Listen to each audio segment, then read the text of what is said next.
তো আজকের প্রথম ক্লাসে আপনাদেরকে সকলকে স্বাগতম। তো আজকের যে টিউটোরিয়ালটা হচ্ছে আমার প্রতিদিনই পার্ট হিসেবে প্রথমে সর্বপ্রথম মাইক্রোসফট ওয়ার্ড টিউটোরিয়াল দেওয়া হবে, এরপর মাইক্রোসফট ওয়ার্ড শেষ হলে এক্সেল হবে, পর্যায়ক্রমে পাওয়ার পয়েন্ট এবং কি অ্যাক্সেস প্রোগ্রাম। মূলত প্রথম ধাপে এই 4টা প্রোগ্রাম আমরা শেষ করব। তো আজকের প্রথম ক্লাস, তো প্রথম ক্লাসটি নিব ওয়ার্ড প্রোগ্রাম নিয়ে।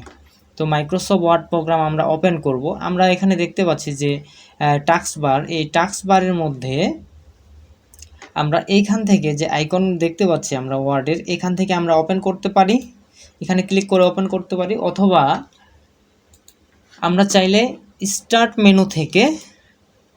মেনুতে ক্লিক করে এরপরে এই দিক থেকে যাব মাইক্রোসফট অফিস,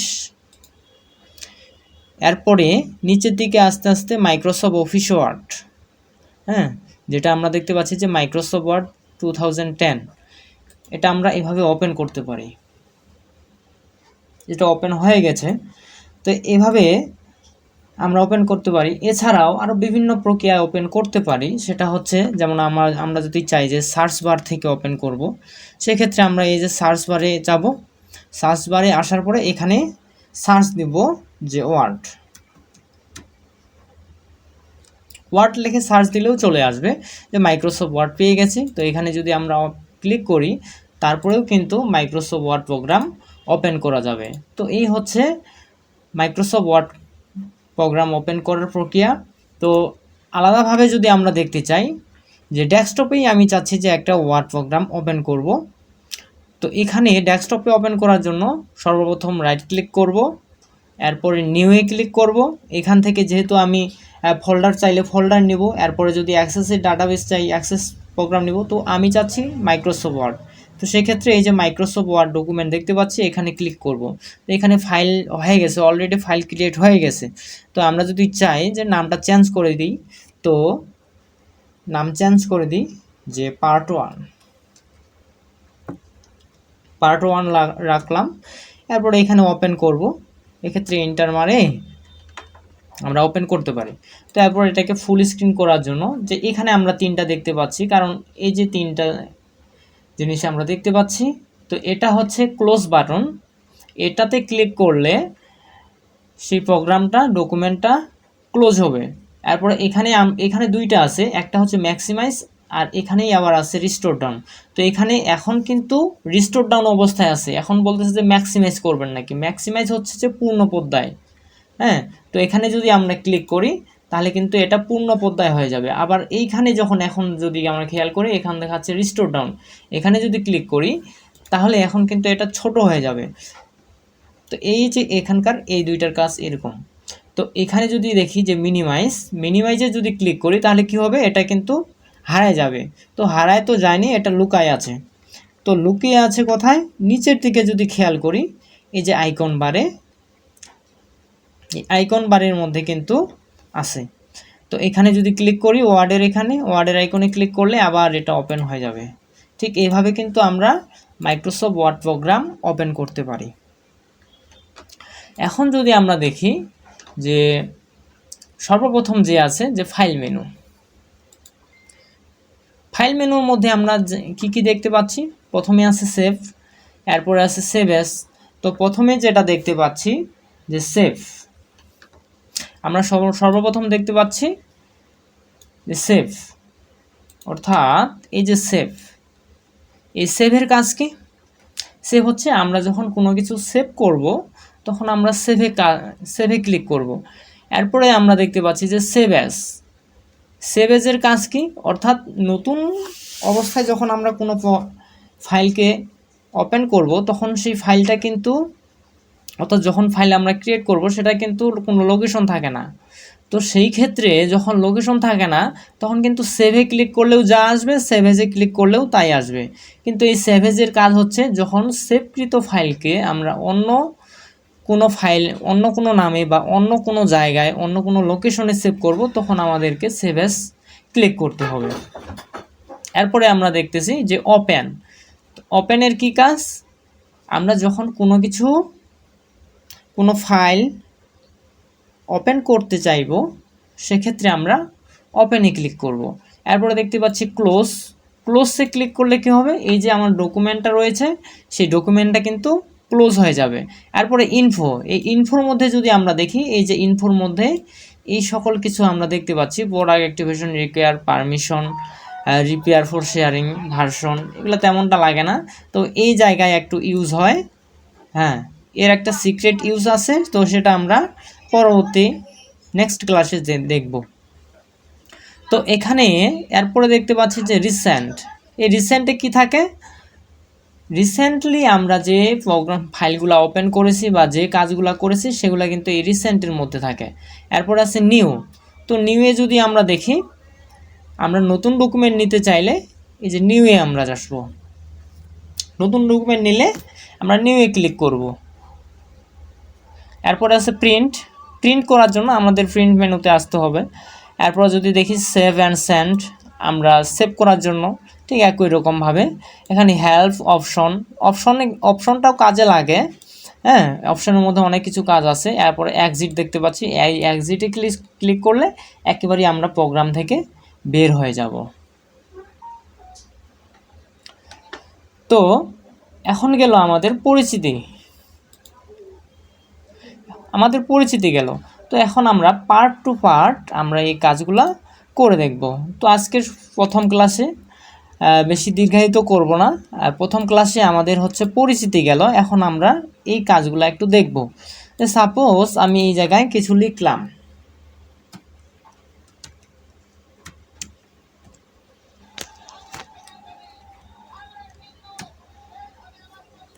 আমি 2টা প্যারাগ্রাফ লিখলাম, তো এটাকে আমি সেভ করে রাখবো।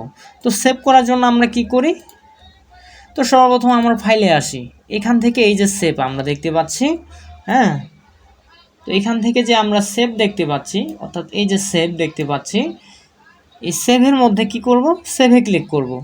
তো সেভে ক্লিক করলাম, এখন কিন্তু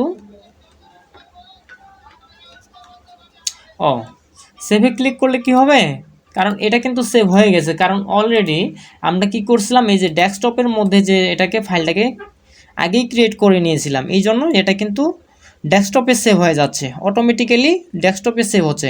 কিন্তু আমি যদি নতুন করে নিতাম, হ্যাঁ, তাহলে কিন্তু তখন কিন্তু একটা উইন্ডোজ আসতো। তো এই গেল সেভ, এটা কিন্তু সেভ হয়ে গেছে। এরপরে আসি সেভ অ্যাজ, এই সেভ অ্যাজের কাজ কি, যেমন আমি সেভে ক্লিক করলে কিন্তু কোনো ডায়লগ বক্স আসে না। আবার আমি যদি নিচে লিখি, আবার সেভে ক্লিক করি, তাহলে কিন্তু এটা অটোমেটিক সেভ হয়ে যাচ্ছে। কিন্তু এখন আমি চাচ্ছি যে এটাকে অন্যখানে সেভ করব। তো সেক্ষেত্রে কি করব, সেক্ষেত্রে আমরা ফাইলে এসে সেভ এজে আসব। তারপরে সেভ এজে আসলে কি হবে, এখন কিন্তু আমাদের একটা ডায়লগ বক্স আসলো। তো এইখানে বলতেছে যে কোন জায়গায় সেভ করব। তো আমি সাপোজ সেভ করব কোথায়, ডেস্কটপে। এই যে ডেস্কটপে আসলাম, আসার পরে এই যে ফাইলের নাম দিতে হবে। তো এটাকে আচ্ছা, ডেস্কটপে তো আমাদের একটা আছেই, তো আমরা চাচ্ছি যে এটাকে আমরা পিকচারে রাখবো। পিকচারে আসলাম, আসার পরে এখানে আমরা সেভ করে নেব ডাইরেক্ট পিকচারে। তো এখানে পিকচার, এখানে নাম দেই যে ফাইল মেনু নাম দিলাম, দেওয়ার পরে সেভে ক্লিক করব। তাহলে এটা কি হয়ে গেছে, সে কিন্তু অন্য জায়গায় সেভ হয়ে গেছে। কোন জায়গায়, পিকচারের মধ্যে। তো এখন আমরা দেখি কাজটা, যে আমাদের যে ফাইলে কাজ করতেছি সেটা এটা, এখন নতুন যে সেভ করলাম পিকচারে, সেটা এখন দেখবো বের করে। তো সমস্ত কিছু আমাদের ফাইল এবং আমরা যা কিছু সেভ করে রাখি সেটা কোথায় থাকে, দিস পিসির মধ্যে থাকে। তো দিস পিসিতে যাওয়ার পরে এখান থেকে আমরা দেখব কোথায়, পিকচারে, কারণ পিকচারে রাখছি। এখন পিকচারে ওপেন করব, এইখানে যদি দেখি এই যে ফাইল মেনু নামে যে কিছুক্ষণ আগে যে আমরা ফাইলটা সেভ করলাম সেটা কিন্তু এখানে আছে। এখন যদি এটাকে ওপেন করি, তাহলে কিন্তু এই যে ওপেন হয়ে গেছে। এখন আমরা যদি নিচের দিকে খেয়াল করি, হ্যাঁ, তো আইকনের মধ্যে কিন্তু এটা ওপেন হয়ে গেছে। তো এটাকে ক্লোজ করে নেই। তো এই হচ্ছে সেভ করার প্রক্রিয়া। এখন আমরা দেখি যে